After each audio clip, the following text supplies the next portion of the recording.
एक बार की बात है, एक आरामदायक छोटी रसोई में दादी रोजी नाम की एक दयालु बूढ़ी महिला कुकीज पका रही थी। जिंजरब्रेड आटे का एक विशेष बैच बनाने के लिए उसने आटा, चीनी और गुड़ मिलाया। जैसे ही उसने आटे को जिंजरब्रेड मैन के आकार में काटा, वह मुस्कुराई और उसे बेक करने के लिए ओवन में रख दिया।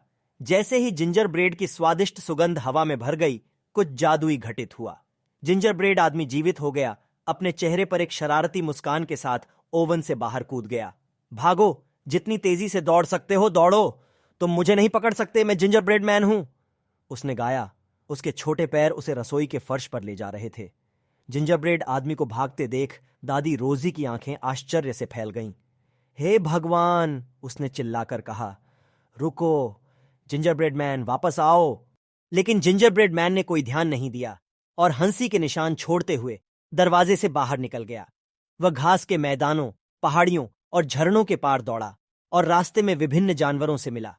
सबसे पहले उसकी मुलाकात एक चतुर गाय से हुई। रुको जिंजरब्रेड मैन, मैं तुम्हें खाना चाहता हूं, गाय ने कहा। लेकिन जिंजरब्रेड मैन ने उत्तर दिया, मैं तुम्हारे लिए बहुत तेज हूं, और वह दौड़ता रहा। आगे उसका सामना एक धूर्त लोमड़ी से हुआ।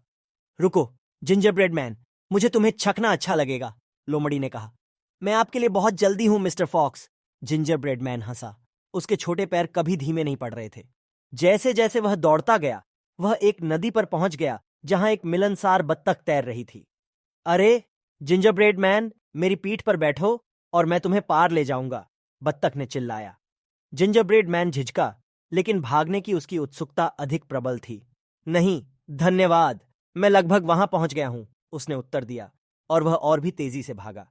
जिंजरब्रेड मैन के उत्साह ने उसे इस तथ्य से अनभिज्ञ कर दिया कि वह सीधे एक गहरी और तेज बहती नदी की ओर जा रहा था। जैसे ही वह किनारे पर पहुंचा, उसे एहसास हुआ कि वह आगे नहीं भाग सकता। तभी धूर्त लोमड़ी और चतुर गाय ने पकड़ लिया। लोमड़ी ने मुस्कुराते हुए कहा, लगता है कि तुम्हारे दौड़ने के दिन खत्म हो गए हैं जिंजरब्रेड मैन। चतुर गाय ने सिर हिलाया और कहा, अब हम तुम्हें पा चुके हैं।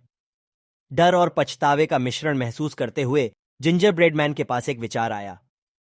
रुको, अगर आप मुझे अपनी पीठ पर चढ़ने देंगे मिस्टर फॉक्स, तो मैं वादा करता हूं कि मैं दोबारा भागने की कोशिश नहीं करूंगा।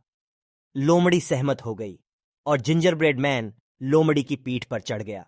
लेकिन जैसे ही वे नदी के बीच में पहुंचे, चतुर गाय, जो पीछे आ रही थी, ने चंचलतापूर्वक लोमड़ी को धक्का दिया, जिससे जिंजरब्रेड मैन अपनी पीठ से फिसलकर पानी में गिर गया। छींटे के साथ जिंजरब्रेड मैन नदी की धारा में बह गया। वह मदद के लिए चिल्लाया और मित्रवत बत्तख उसके बचाव में आई और उसे सुरक्षित खींच लिया। हाँफते हुए और भीगते हुए जिंजरब्रेड मैन को टीम वर्क और दोस्ती के महत्व का एहसास हुआ। उन्होंने बत्तख को धन्यवाद दिया और पहले उसका प्रस्ताव स्वीकार न करने के लिए माफी मांगी। उस दिन से जिंजरब्रेड मैन सभी जानवरों के साथ दोस्त बन गया और उसने विनम्र और दयालु होने का मूल्य सीखा।